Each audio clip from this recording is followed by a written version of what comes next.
Mga kabayan, isipin nyo to, isang malayong isla sa dulo ng Palawan, halos walang infrastruktura, walang maayos na port, at hindi basta-basta naabot ng malalaking barko. Pero sa gitna ng ganitong klaseng environment, nagawa pa ring mag-deploy ng isa sa pinaka-lethal at pinaka-advanced na artillery system ng Amerika, ang HIMARS. At hindi lang basta deploy, nag-live fire pa, sabay mabilis na extraction. Parang eksena sa pelikula, pero totoong nangyari sa Balabac Island sa ilalim ng Exercise Balikatan 2026. Sa exercise na ito, ipinakita ng US Forces kung gaano sila ka-flexible at ka-agile pagdating sa rapid deployment operations. Ang HIMARS o High Mobility Artillery Rocket System ay kilala sa kakayahan nitong mag-launch ng precision-guided rockets mula sa malalayong distansya. Sa modern warfare, napakahalaga ng ganitong klaseng sistema dahil kaya nitong tumama sa target ng mabilis, eksakto, at hindi kailangan ng malaking footprint sa lupa. Ang mas nakaka-impress dito, hindi ito deploy sa isang malaking military base o well-developed port. Dinala ito gamit ang Army watercraft, specifically, mga landing craft na kayang mag-operate kahit sa shallow waters at improvised coastal areas. Ibig sabihin, kahit saan may coastline, basta may sapat na access, pwedeng i-deploy ang HIMARS. Ayon sa mga detalye ng operasyon, ang HIMARS ay isinakay sa isang Ronnie mid-class large landing craft, at mula doon ay dahan-daang inilapit sa baybayin ng Balabac.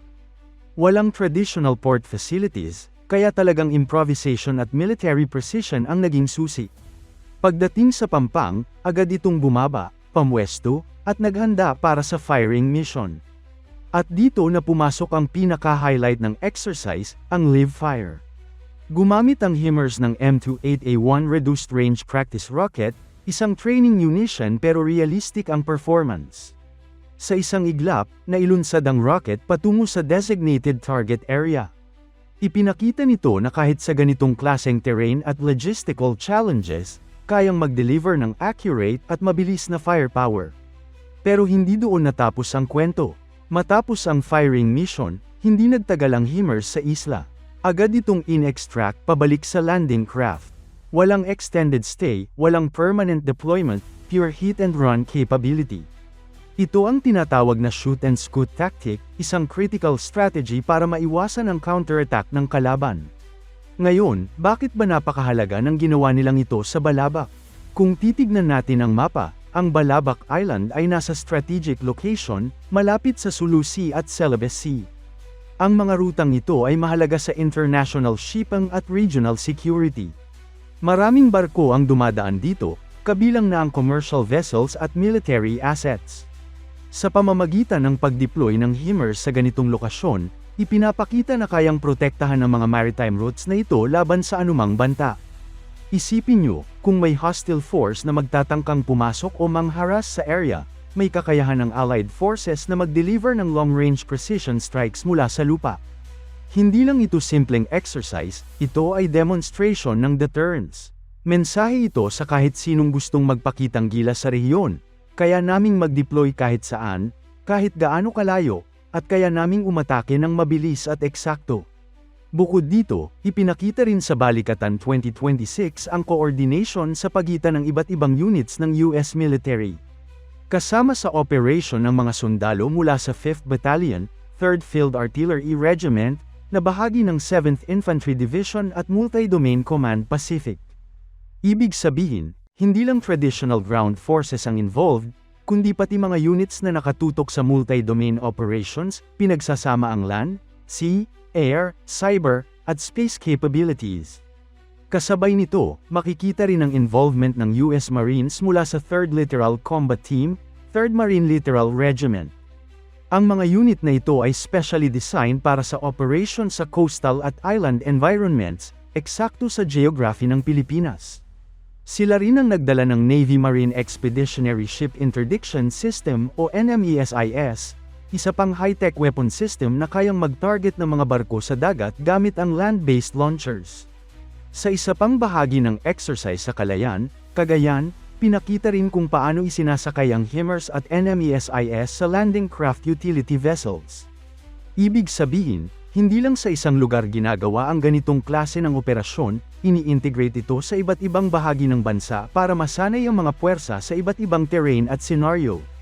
Ngayon, pag-usapan natin kung ano ang ibig sabihin nito para sa Pilipinas.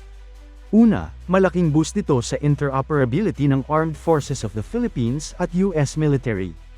Sa mga ganitong exercise, natututo ang AFP kung paano makipag-coordinate sa advanced systems at tactics ng kanilang ally. Hindi man direktang pag-aari ng Pilipinas ang HIMARS, pero ang exposure sa ganitong klaseng capability ay napakahalaga.